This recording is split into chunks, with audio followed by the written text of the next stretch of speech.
Bismillahirrahmanirrahim. Assalamu alaikum. So, gentlemen, welcome on the ISO Internal Auditor Training course. आज हमारी last class है और इंशाल्लाह ताला आज हम इसको कंक्लूड करेंगे। जो हमने सफ़र शुरू किया था आज से ठीक 9 दिन पहले, उसकी आज कंक्लूजन है और हमने ऑडिट को रिपोर्ट करना सीखना है इंशाल्लाह ताला डिटेल से। सबसे पहले तो मुझे अपना फीडबैक दे दें काइंडली कि मेरी आवाज़ क्लियरली आप तक पहुंच रही है और मेरी जो प्रेजेंटेशन है ये भी आप तक डिस्प्ले हो रही है। काइंडली मुझे चाहे मैसेज कर दें चाहे वॉइस के थ्रू मुझे एक दफ़ा कंफर्मेशन दे दें। जी मैसेज रिसीव हो गया है। चलें ठीक है जी Tahir, so nice of you, grateful. So gentleman, थोड़ा सा हम जो कल का और उससे एक दिन पहले का जो कॉन्टेक्स्ट है उसको एक दफ़ा रिव्यू कर लेते हैं। सो जो क्लास 8 थी हमारी, यहाँ से हमने बेसिकली ऑडिटिंग का प्रॉपर जो प्रोसीजर है उसको स्टार्ट किया था। उससे पहले हम स्टैंडर्ड्स को स्टैब्लिश करना और उनकी इम्प्लीमेंटेशन को हमने डिस्कस किया। तमाम स्टैंडर्ड्स के क्लासेस के बारे में नॉलेज गेन किया। क्या कौन सा सिस्टम कैसे इस्टेब्लिश होता है, उसमें क्या क्या रिक्वायरमेंट्स हैं, उनको हमने डिटेल से डिस्कस किया। उनके जो उन आईएसओ की हिस्ट्री के बारे में थोड़ा सा हमने डिस्कस किया। फिर जो पीडीसीए मॉडल है, जो फाउंडेशन मॉडल है आईएसओ के मैनेजमेंट स्टैंडर्ड्स का, उसको भी हमने, और फिर जो हाई लेवल स्ट्रक्चर है क्लास स्ट्रक्चर, उसको डिस्कस किया, जो कि आप देख रहे हैं तवातर के साथ तमाम मैनेजमेंट स्टैंडर्ड्स के अंदर यही क्लास स्ट्रक्चर आपको नज़र आ रहा है। तो बाकी भी जो स्टैंडर्ड्स हैं आईएसओ के, मोर देन 25,000 स्टैंडर्ड्स अवेलेबल हैं आज तक की डेट में आईएसओ के। और इनका मतलब ओवरऑल जो स्ट्रक्चर है और फाउंडेशन और स्ट्रक्चर, यही मॉडल हैं पीडीसीए प्लस आपका हाई लेवल स्ट्रक्चर। ठीक है ना। और इसकी हमने रीज़न भी डिटरमिन की थी कि आईएसओ ने क्यों इसको सेम रखा हुआ है, क्योंकि इसको बिजनेस प्रोसेस के अंदर इंटीग्रेट आसानी से इन मैनेजमेंट सिस्टम्स को किया जा सके। उसके बाद फिर हमने क्लास जो 8 थी हमारी, उसमें हमने प्रॉपर ऑडिटिंग के जो फंडामेंटल्स हैं उसको डिस्कस करना स्टार्ट किया। फंडामेंटल्स में हमने डिफाइन किया ऑडिट को। उसके अलावा हमने ऑडिट के जो प्रिंसिपल्स हैं उसकी जो बेसिक टर्म्स हैं उनको अच्छे तरीके से हमने डिस्कस किया, अंडरस्टैंड किया। And then we move to the conduct part of the audit. Yesterday जो हमारी क्लास थी उसमें हमने ऑडिट को कंडक्ट करना सीखा, जो कि हमारी मेन एक्टिविटी है किसी भी फर्म के अंदर।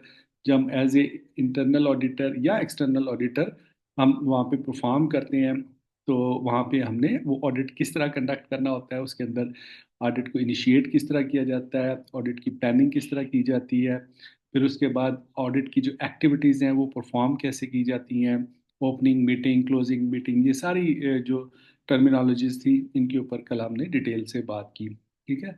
और मैंने वो तमाम मटेरियल क्लासेस की जो रिकॉर्डिंग एज इट इज़, जैसे अभी इस क्लास की रिकॉर्डिंग हो रही है, वो मैंने अपलोड भी कर दी थी।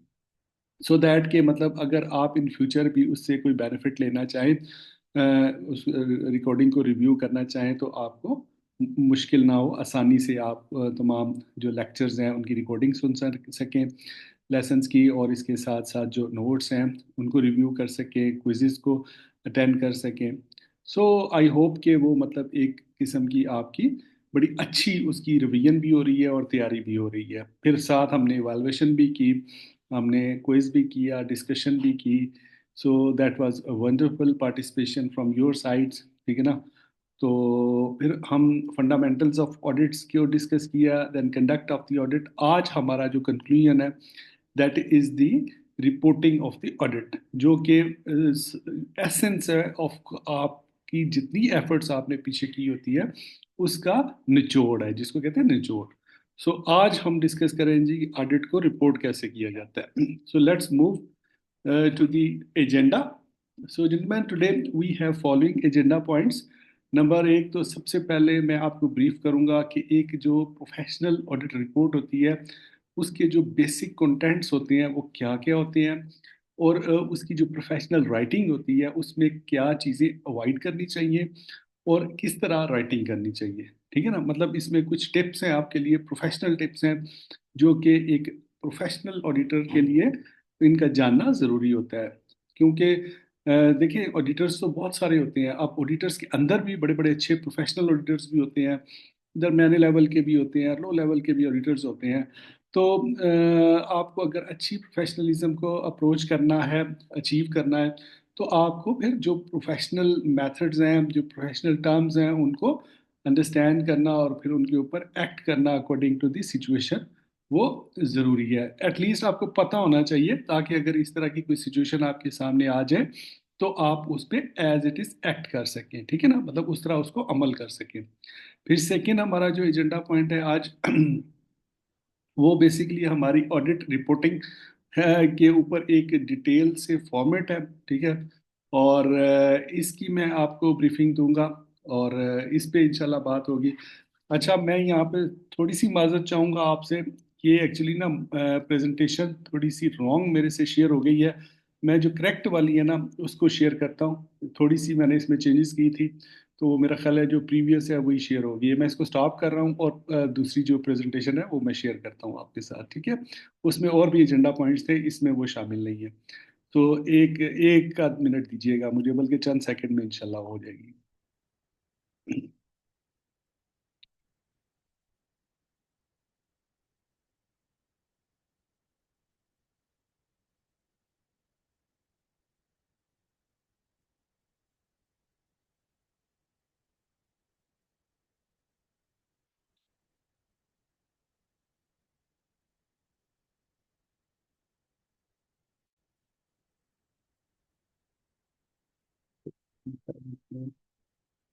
वो नहीं हुई।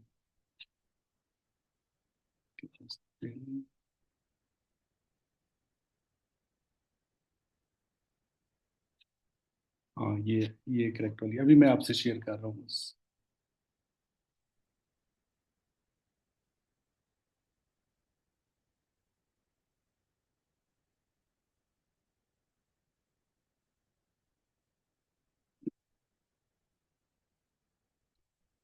तो जेंटलमैन, आई होप कि ये नई जो स्क्रीन है अभी आपके सामने डिस्प्ले हो रही होगी, ट्रेनिंग एजेंडा के हवाले से इंशाल्लाह आप तक पहुंच रही होगी। इसमें कुछ एडिशनल पॉइंट्स हैं जो कि प्रीवियस स्लाइड्स में नहीं थी, तो इसलिए फिर मैंने दोबारा आपसे शेयर किया है। तो इसमें हमने एक तो ऑडिट रिपोर्ट, एक जेनेरिक फॉर्मेट है, उसके ऊपर ट्रेनिंग करनी है हमने।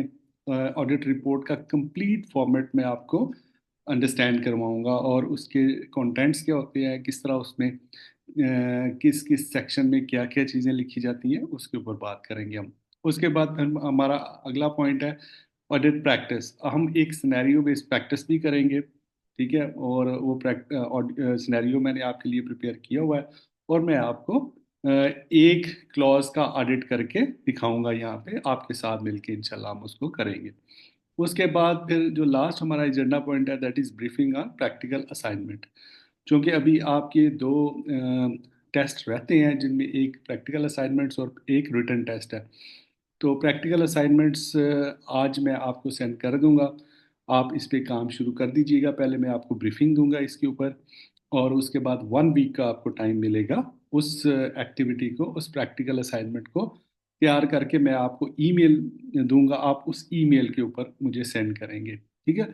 अच्छा, इसमें आपने ये जहन में रखना है कि जो ईमेल मैं आपको दूंगा आपने उसी पे मुझे सेंड करना है।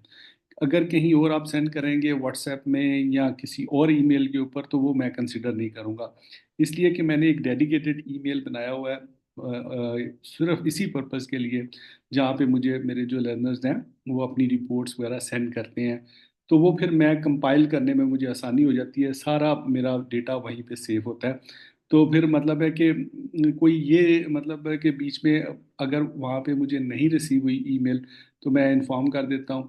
तो मैं वैसे असाइनमेंट के अंदर भी वो ईमेल एड्रेस आपको लिख दूंगा, ताकि आप को भूले ना, उसी के ऊपर आपने मुझे असाइनमेंट अपनी सेंड करनी है। और एक हफ्ते का आपको टाइम मिलेगा, ठीक है ना, मतलब 7 डेज के अंदर अंदर आप वो प्रैक्टिकल असाइनमेंट करके तो मुझे वो सेंड कर देंगे, ठीक है। फिर उसकी मैं मार्किंग करूंगा। फिर उसके बाद आपको मज़ीद चंद दिन मिलेंगे, 3 4 दिन, और उसके बाद आपका रिटर्न टेस्ट हो जाएगा, ठीक है। रिटन टेस्ट वैसे ही होगा, मतलब ऑनलाइन होगा, जिस तरह उसमें ये एक तो आपका क्विज जो हुआ था उस तरह नहीं होगा, मतलब लाइव सेशन नहीं होगा, बल्कि आपको मैं लिंक सेंड करूंगा, उसके अंदर क्वेश्चंस होंगे, आपको टाइम मिलेगा, आप उसको लिखेंगे और फिर मुझे सेंड कर देंगे, सबमिट कर देंगे, उसका टाइम होगा। ठीक है ना? तो इजी टू अटेंड है, कोई बड़ी मुश्किल वाली उसमें बात नहीं है। So let's move. तो जिनमें अब हम पहले बात कर लेते हैं कि ऑडिट रिपोर्ट के कंटेंट्स की। Contents of the audit report, सबसे पहले तो ये होता है कि name of the certification body and it's accreditation number. Report के ऊपर अगर आप एज ए लीड ऑडिटर आए हैं, एज ए एक्सटर्नल ऑडिटर, ठीक है ना, और किसी ऑडिट का फर्म, किसी फर्म का ऑडिट कर रहे हैं, तो जिस एक्रीडिएटेड बॉडी की तरफ से आप आए हैं उसका नाम ऊपर लिखा जाता है। ठीक है ना? उसके बाद name and address of the audit client, जिस क्लाइंट का आप ऑडिट कर रहे हैं उसका नाम लिखा जाता है। टाइप ऑफ द ऑडिट, जिस तरह हमने different types of the audit को देखा था कि मतलब different types of the audits होते हैं, जब हम एक्चुअल रिपोर्ट फॉर्मेट पे आएंगे तो वहाँ पे ये सारे ब्लॉक्स बने होते हैं। उसमें सिर्फ आपने टिक करना होता है, या इवन कि अगर वो ब्लॉक्स नहीं बने हुए, कोई और फॉर्मेट यूज हो रहा है, तब भी आपको टाइप ऑफ द ऑडिट लिखनी पड़ती है। फिर audit objective, scope and criteria, मतलब ऑडिट का ऑडिट के ऑब्जेक्टिव्स लिखते हैं, स्कोप लिखते हैं, क्राइटेरिया लिखते हैं। ऑब्जेक्टिव्स किस तरह सेट किए जाते हैं, स्कोप किस तरह बनाया जाता है, इस पे हम बात कर चुके हैं। क्राइटेरिया क्या होता है, इस पे भी, लेकिन आज आप प्रैक्टिकली देखेंगे कि ये किस तरह मतलब लिखा जाता है इसको। ठीक है? उसके बाद डेट्स, डिपार्टमेंट्स एंड प्रोसेसेस, मतलब है किन डेट्स को ये ऑडिट हुआ, कौन से डिपार्टमेंट्स और किस किस प्रोसेस को आपने एग्जामिन किया। ठीक है? उसके बाद details of the lead auditor and audit team, जितनी आपकी टीम होती है, जिस तरह ऑडिट टीम का मैंने आपको बताया था, क्योंकि मैंने आपको शुरू में कहा था ना कि ये मैं आपको एक कॉम्प्रिहेंसिव ऑडिटिंग की जो डिटेल है वो सिखा रहा हूँ। इसमें इंटरनल ऑडिटिंग की जो चीज़ें हैं ना वो थोड़ी कम है इसमें। ठीक है ना? मतलब आपको मैं एज ए लीड ऑडिटर के तौर पे यहाँ पे ट्रेन कर रहा हूँ, वो चीज़ें सारी मैं आपको बता रहा हूँ। अगर आपने एज ए इंटरनल ऑडिटर अपनी ऑडिट करना है अपनी फर्म का, तो इसमें बहुत सारी चीज़ें स्किप हो जाएंगी। मसलन सर्टिफिकेशन बॉडी की लिखने की ज़रूरत नहीं है। ऑडिट क्लाइंट तो आपकी अपनी फर्म होगी तो उसका नाम लिख देंगे।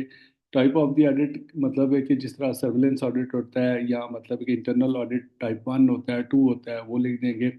ऑब्जेक्टिव आपको लिखने पड़ेंगे, स्कोप एंड क्राइटेरिया, चाहे आप इंटरनल ऑडिट कर रहे हैं या खुद कर रहे हैं, तो ये तो आपको पॉइंट सारा कंप्लीट लिखना पड़ेगा। डेट्स भी लिखनी पड़ेंगी, डिपार्टमेंट्स एंड प्रोसेसेस भी लिखने पड़ेंगे कि जिन डिपार्टमेंट्स का जिन डेट्स को आपने ऑडिट किया है वो। और लीड ऑडिटर और टीम वगैरह की ज़रूरत नहीं है, यहाँ पे आप अपना नाम लिखेंगे कि आपने as a internal auditor audit किया है। ठीक है ना? तो कुछ चीज़ें जो कि लीड ऑडिटर से रिलेटेड हैं वो यहाँ से आपके एज ए इंटरनल ऑडिटर आप अगर ऑडिट करेंगे तो वो स्किप हो जाएंगी। सो नेक्स्ट मूव करते हैं जी। उसके बाद है मजीद जो कंटेंट्स हैं इसके ऑडिट रिपोर्ट के, उसमें all non conformities and opportunities for improvement supporting audit evidence, ये मेंशन किए जाते हैं। जितनी नॉन कंफॉर्मिटीज हैं या अपॉर्चुनिटीज फॉर इम्प्रूवमेंट्स हैं, और जितने भी आपने सपोर्टिंग ऑडिट एविडेंस कलेक्ट किए हैं ड्यूरिंग दैट प्रोसेस, उसको मेंशन किया जाता है। ऑडिट फाइंडिंग्स को मेंशन किया जाता है रिपोर्ट के अंदर। ऑडिट कंक्लूजन को लिखा जाता है। Also identify the techniques if remotely audit. मसलन अगर आपने ऑडिट, हमने पढ़ा था कि ऑडिट जो है वो ऑन साइट फिजिकल भी होता है, रिमोटली भी होता है। अगर आपने रिमोटली ऑडिट किया है तो फिर जो मेथडोलॉजी है उसमें वो मेंशन करते हैं कि जी ये रिमोट ऑडिट था, इसमें हमने जो ऑब्जर्वेशंस की हैं वो थ्रू सीसीटीवी कैमरा की हैं, या आजकल तो आपको पता है मोबाइल कैमरा भी है। अगर आपने कोई प्रोसेस चेक करना है तो आप अपने क्लाइंट को कह सकते हैं जी कि मुझे इसकी लाइव मॉनिटरिंग करवाएं, अगर आप किसी दूसरे मुल्क में बैठ के ऑडिट कर रहे हैं या कहीं किसी और लोकेशन पे, तो वो भी आप इस रिपोर्ट के अंदर मेंशन करेंगे। उसके बाद mention any disagreement regarding audit findings or conclusions raised by the auditee, ये भी रिपोर्ट के अंदर लिखा जाता है। मसलन अगर आपकी रिपोर्ट की जो फाइंडिंग्स हैं और उसके जो कंक्लूजन्स हैं उससे आपका ऑडिटी जो है वो मुतमईन नहीं है और आपसे डिसएग्री कर रहा है, तो वो भी पॉइंट्स लिखेंगे। ठीक है? कि ये इन पॉइंट्स के ऊपर हमारा डिसएग्रीमेंट है। ठीक है? और अगर कोई पॉइंट उसने रेज किया है तो उसको भी मेंशन करेंगे, ठीक है ना। आगे जैसे हमने ऑडिट के प्रिंसिपल्स में देखा था कि ऑडिट कभी भी बाइस नहीं होता, मतलब आपने कोई दुश्मनी नहीं निकालनी होती किसी के साथ कि फलां को हमने ऑडिट फेल करना है या फलां को पास करना है, ऐसा नहीं होता। आपने जो ऑब्जेक्टिव एविडेंस होते हैं, जो ऑन ग्राउंड सिचुएशंस होती हैं, उसको ही मॉनिटर करना होता है, और उसके जितने एविडेंस आपको मिल गए हैं उस हिसाब से अपने अपने ऑडिट ऑब्जेक्टिव और स्कोप के और क्राइटेरिया के रेफरेंस में अपने अपना काम करना होता है। प्रोफेशनल तरीके से करना होता है, कोई उसमें मतलब बाइसनेस नहीं होती, कोई इन्फ्लुएंस नहीं होना चाहिए। इंडिपेंडेंट एक्टिविटी है, जैसे मैंने आपको बताया भी था। तो इसलिए उसमें मतलब है कि आपकी पर्सनल ओपिनियन का कोई तल्लक नहीं होना चाहिए। अब कुछ ऐसी चीज़ें हैं प्रोफेशनली जो कि रिपोर्ट के अंदर जिनको अवॉइड करना चाहिए, ठीक है।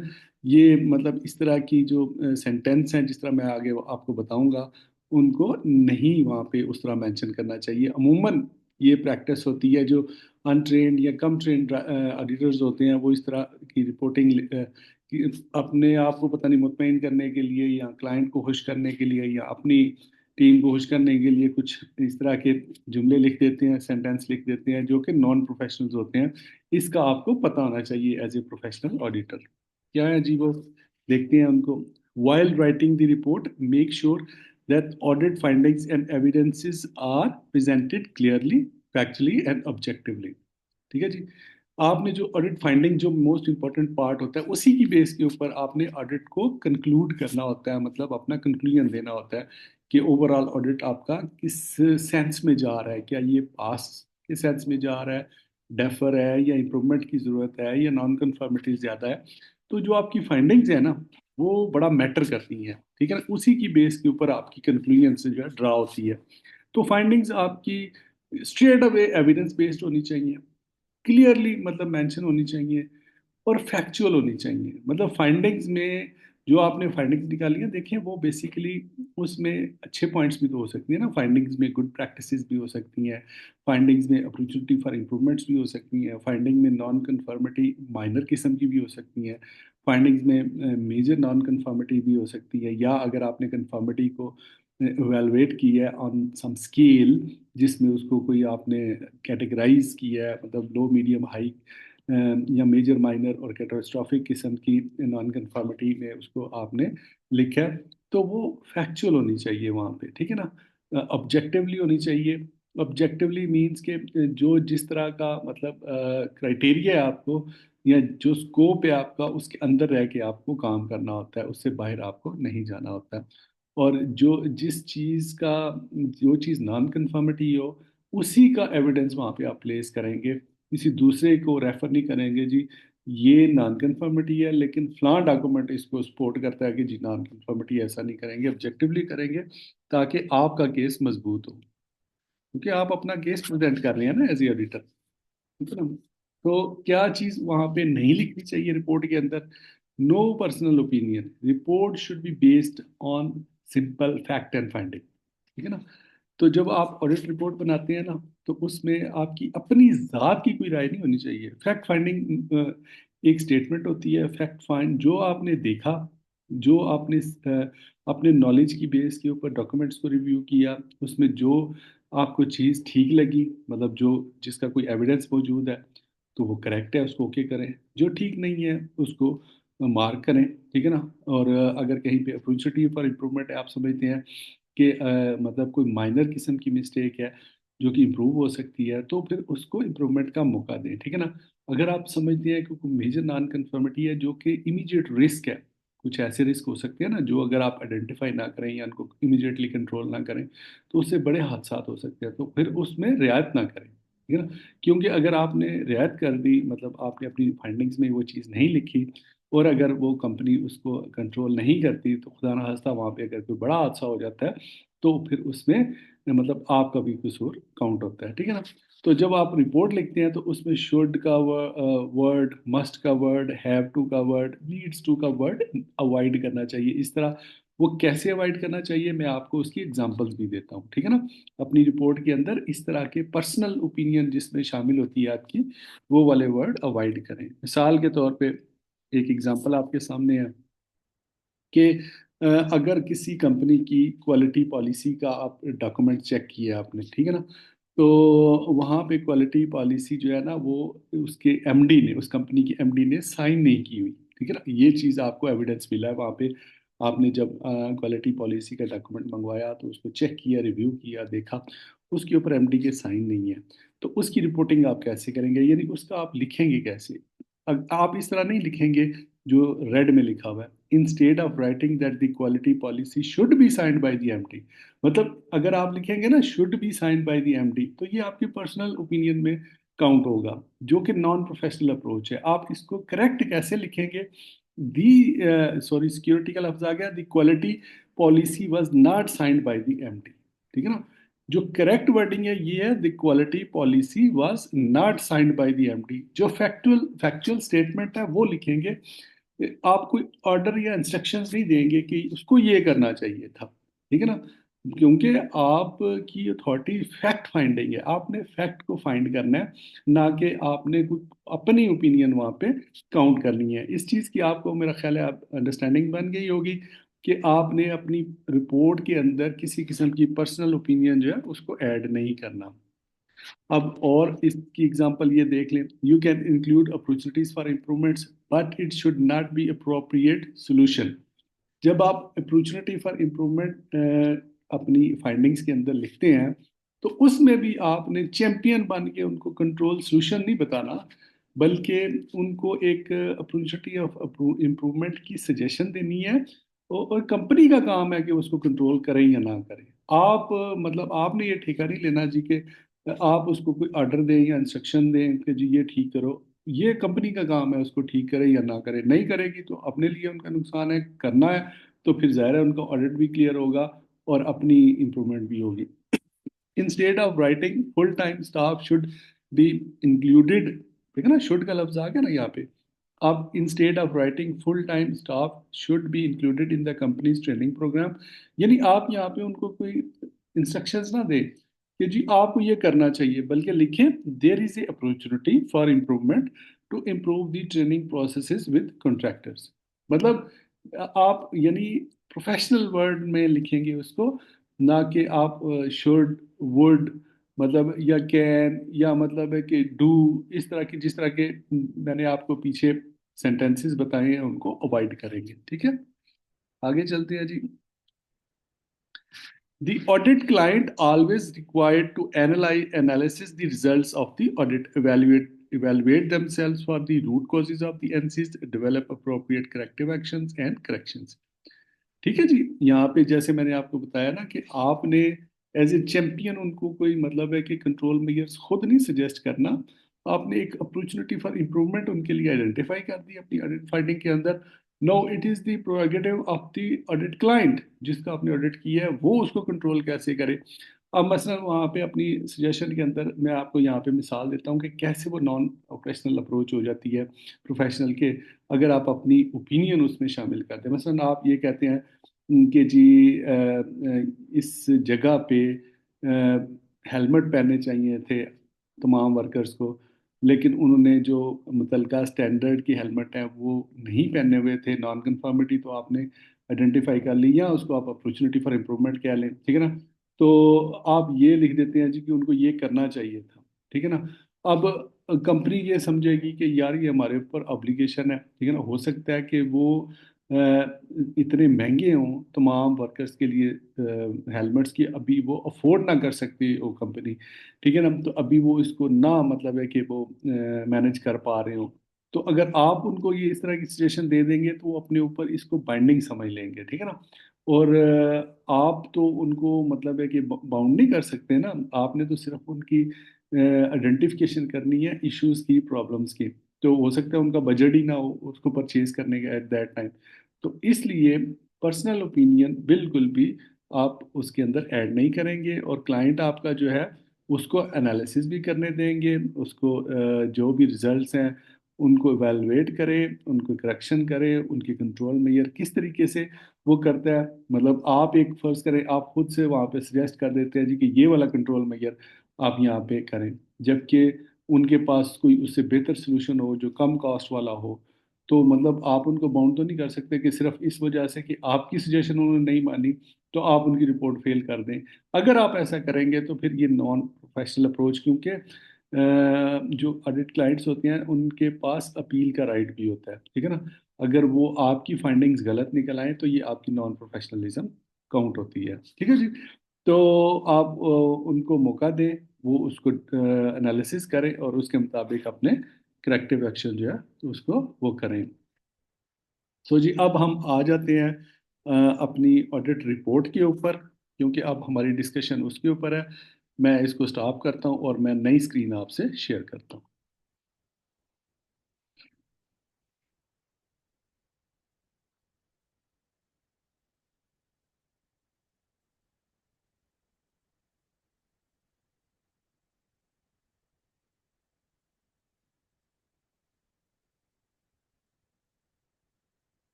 बस चंद सेकंड में ये इंशाल्लाह स्क्रीन आप तक पहुंच जाएगी और फिर हम इसके ऊपर डिस्कशन स्टार्ट करते हैं इंशाल्लाह, लर्निंग इसके ऊपर प्रॉपर।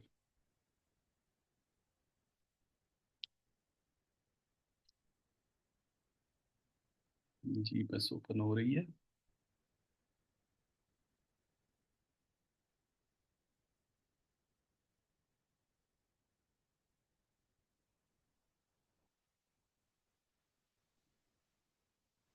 थोड़ी आज स्पीड मेरा ख्याल स्लो है, इसलिए ओपन होने में थोड़ा टाइम लग रहा है। बहरहाल भी बस हो रही है। जी बस हो गई है, मैं आपसे शेयर कर रहा हूँ।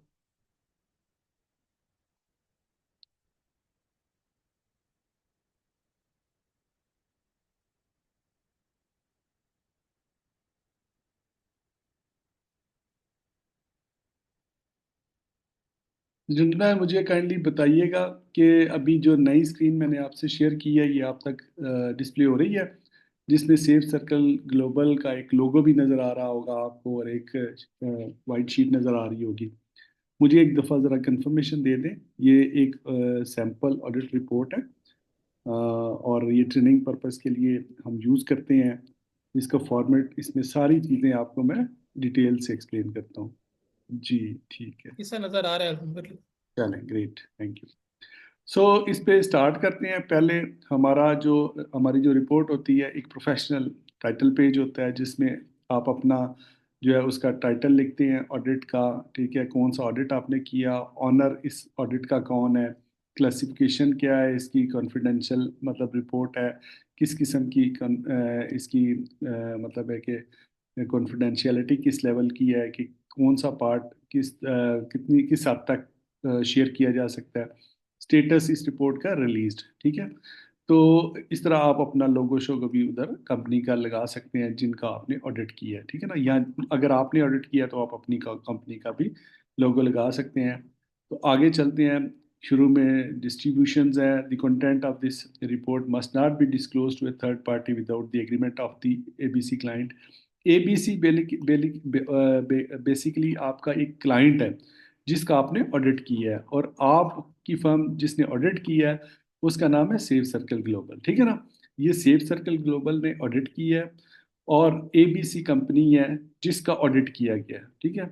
अब डिस्क्लेमर में कुछ चीज़ें यहाँ पे मेंशन कर दी गई हैं। This report has been prepared by SCG safe circle global in respect of client's application for assessment by SCG, ठीक है। The purpose of this report is to verify the client's conformance with the management system standards, ठीक है ना, और other criteria specified, ठीक है। Client आपसे चाहता है कि आप जो मैनेजमेंट सिस्टम है जिसका भी आप ऑडिट करना चाहते हैं, मसलन ISO 45001 का आप ऑडिट कर रहे हैं, तो उसका क्राइटेरिया मेट हो, आप ये चेक करना चाहते हैं उस क्लाइंट का। The contents of this report applies only to matters which were evident to SCG at the time of the audit within the audit scope.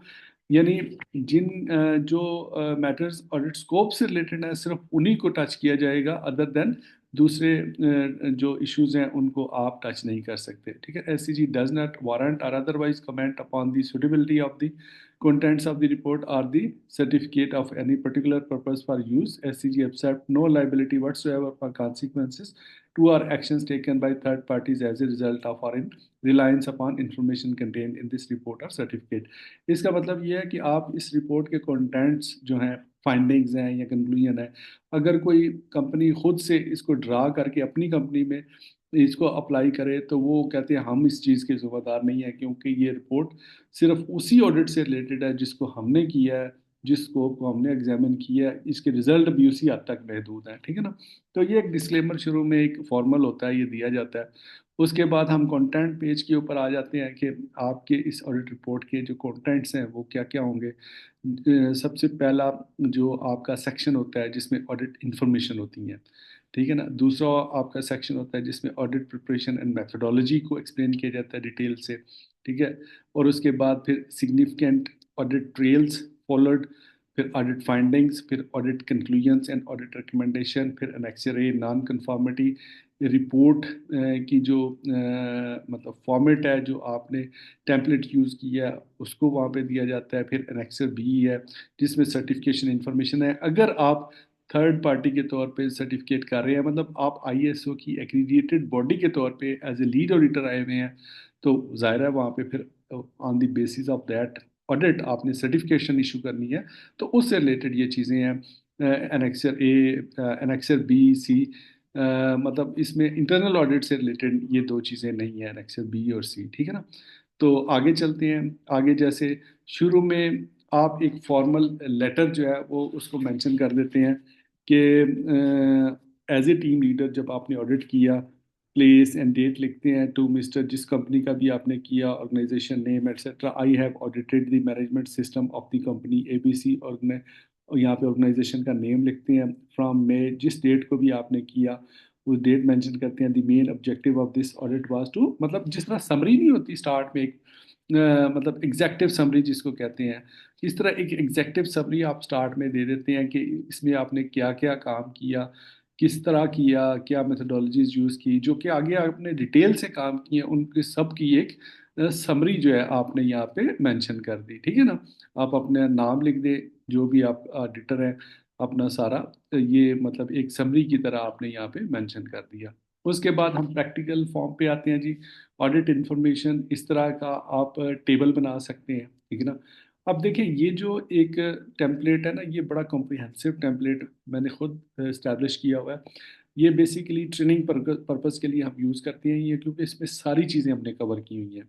आप इसको टेलर कर सकते हैं अकॉर्डिंग टू द नीड्स, मतलब जो चीज़ें गैर ज़रूरी आपको नज़र आती हैं आप उसमें से उनको डिलीट कर सकते हैं, और जितनी मतलब आपको रिक्वायरमेंट है उनको हम लेके अपना ऑडिट कर सकते हैं। ये बेहतरीन एक टेम्पलेट है, ठीक है ना।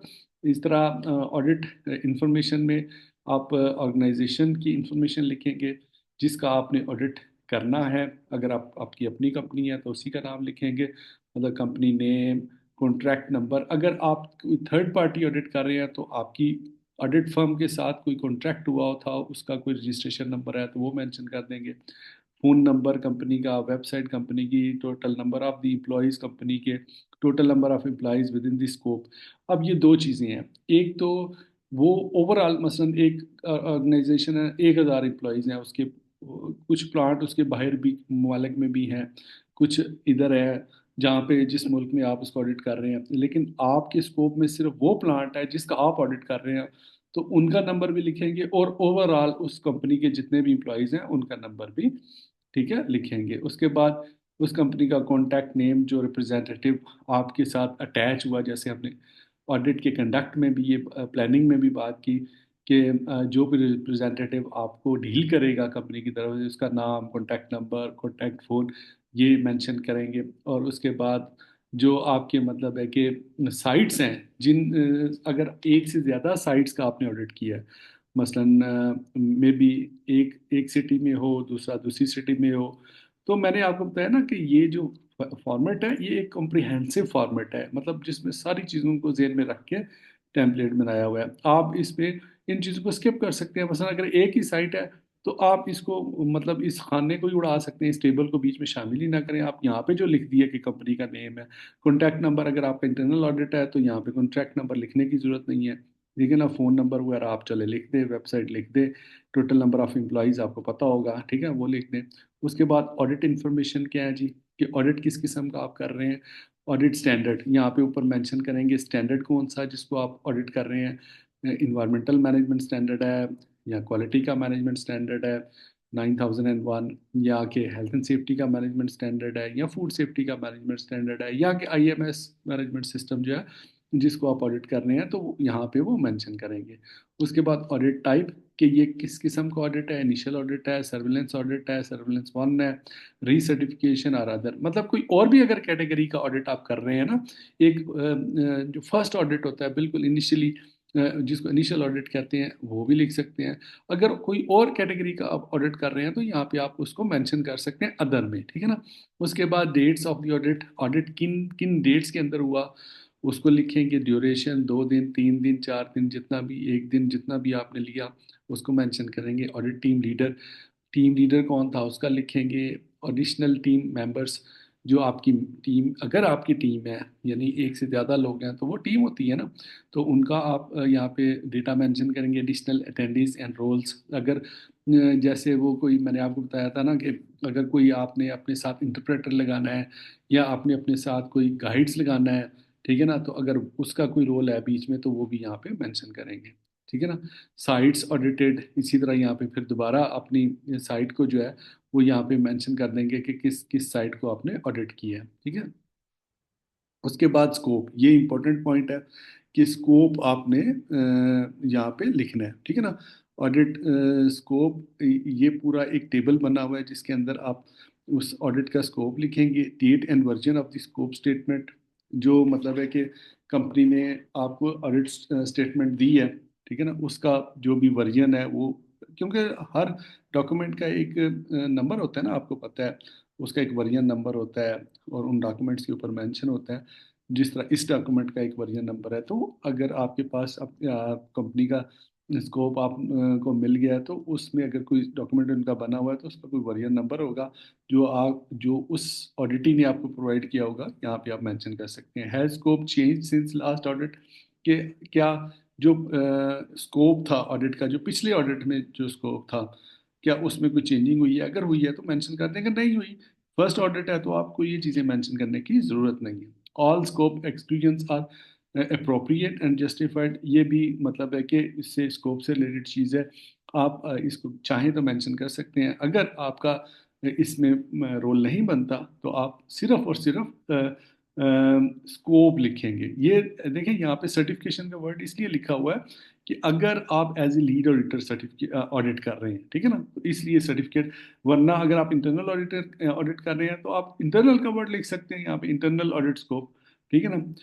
वर्जन वगैरह नहीं है तो इसको छोड़ दें, स्कोप चेंज नहीं हुआ तो इसको भी छोड़ दें, ये बाकी चीज़ भी छोड़ दें आप, ठीक है ना, सिर्फ अपना इंटरनल ऑडिट का मेंशन करें। उसके बाद ऑडिट प्रिपरेशन एंड मेथोडोलॉजी, आपकी ऑडिट ऑब्जेक्टिव सबसे पहले आ जाएगा, ऑब्जेक्टिव किस तरह आप डिफाइन करेंगे, ठीक है ना।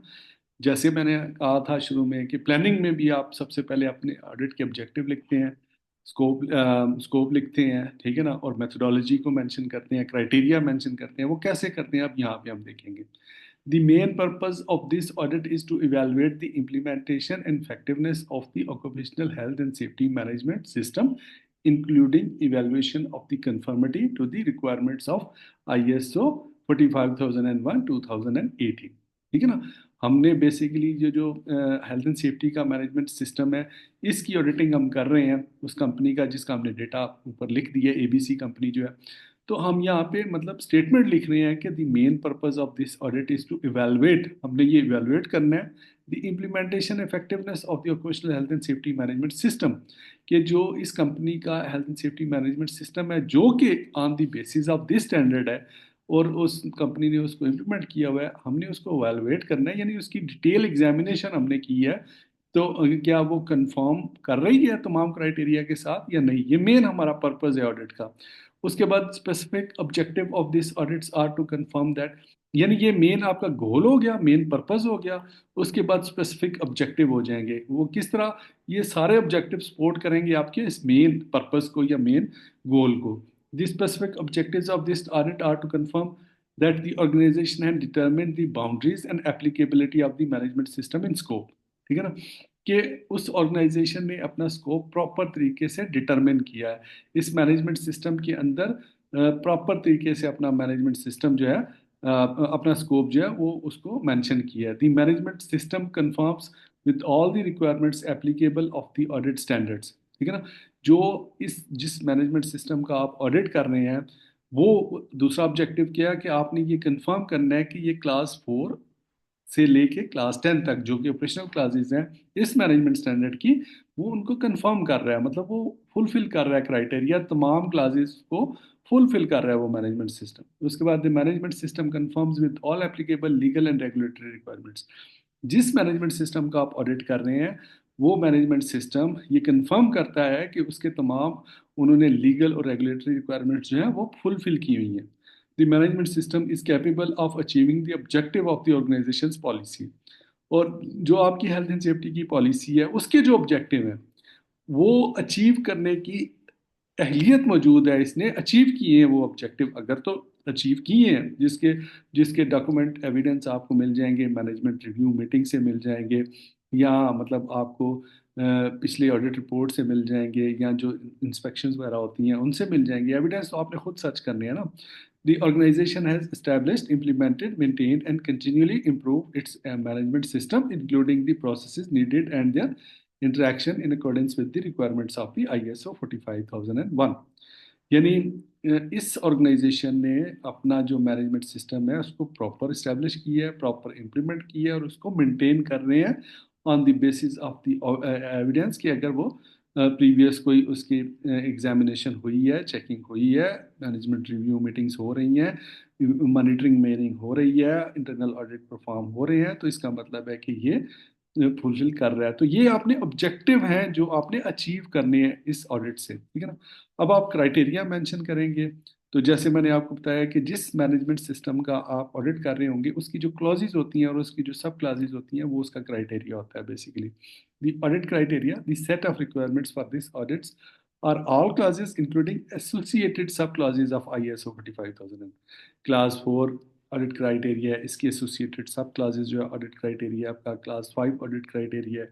लीडरशिप, इसकी एसोसिएटेड जो सब क्लासेस हैं जिसमें पॉलिसी है, जिसमें ऑब्जेक्टिव्स हैं, जिसमें स्पोर्ट और ये वो सारी मतलब जितनी इसकी सब क्लासेस जो हम ऑलरेडी पूरा क्लास स्ट्रक्चर तमाम मैनेजमेंट सिस्टम का पढ़ चुके हैं, तो वो क्राइटेरिया आपने यहाँ पे मेंशन कर लिया। ठीक है जी, आगे चलें हम। आगे है ऑडिट मेथडोलॉजी। अब मैंने जैसे आपको बताया था ना कि जब आप ऑडिट परफॉर्म करते हैं तो उसमें डिफरेंट किस्म की मेथडोलॉजीज आप यूज़ करते हैं। हो सकता है आप रिमोटली ऑडिट कर रहे हो सकता है कि आपने सैम्पलिंग कर की हो वहाँ पे, जब आपने इक्विपमेंट चेक किया हो जिस पे आपको शक है, तो सारा वो ना कर पा रहे हो, आप उसकी सिर्फ सैंपल चेक करने हो, तो फिर वो आप यहाँ पे मेथडोलॉजी के अंदर मेंशन करेंगे। ठीक है ना, the audit team has conducted a process-based audit focusing on this significant aspect, risks and objectives। ठीक है ना, मतलब आपने उस मेथोडोलॉजी में मेंशन कर दिया कि हमने जो ऑडिट किया है इसमें हमने जो रिस्क बेस्ड एस्पेक्ट्स हैं उनको अपने फोकस में रखा है। The auditors have used audit procedures to collect evidence in sufficient quantity and quality to validate the conformity of the management system of the organization. The use of audit procedures in a systematic way reduce the audit risk and reinforce the objectives of the audit conclusions. The audit team has used a combination of the evidence collection procedure to create their audit test plan. The audit methods and used consisted of the interviews। जो आपने method use किए हैं इस audit के लिए, interviews किए हैं, observations की हैं, एक्टिविटीज़ या कोई और एक्टिविटीज़ की हैं, रिव्यू ऑफ द डॉक्यूमेंट्स किया है, वो यहाँ पे आपने पूरा मेंशन कर दिया। दी एनालिसिस, जहाँ अगर आपने अपने जो एविडेंस आपको मिले हैं, जो टेस्ट रिपोर्ट्स आपको मिली हैं, उनके एनालिसिस परफॉर्म किए हैं, तो उसकी आप स्टेटमेंट लिख रहे हैं। अगर आपने सैम्पलिंग यूज़ की है तो उसका यहाँ पे मेंशन कर रहे हैं, ठीक है ना। इसी तरह टेक्निकल टेस्ट इंक्लूडिंग, यहाँ पे आप डिस्क्लेमर दे रहे हैं कि जी technical test including testing of the effectiveness of the process और control have not been performed by the auditors themselves. मतलब जिस फर्म को आप ऑडिट कर रहे हैं वहाँ पे हो सकता है कोई टेक्निकल टेस्ट किसी इक्विपमेंट का करने की जरूरत पड़ जाए, क्योंकि आपको पता है प्रोसीजर, सारे डॉक्यूमेंट्स तो आपने देखे होते हैं ना, चेक किए होते हैं, उसके मुताबिक आपने कंफर्म करना होता है कि इसके मुताबिक टेक्निकल चीज़ें काम कर रही हैं या नहीं।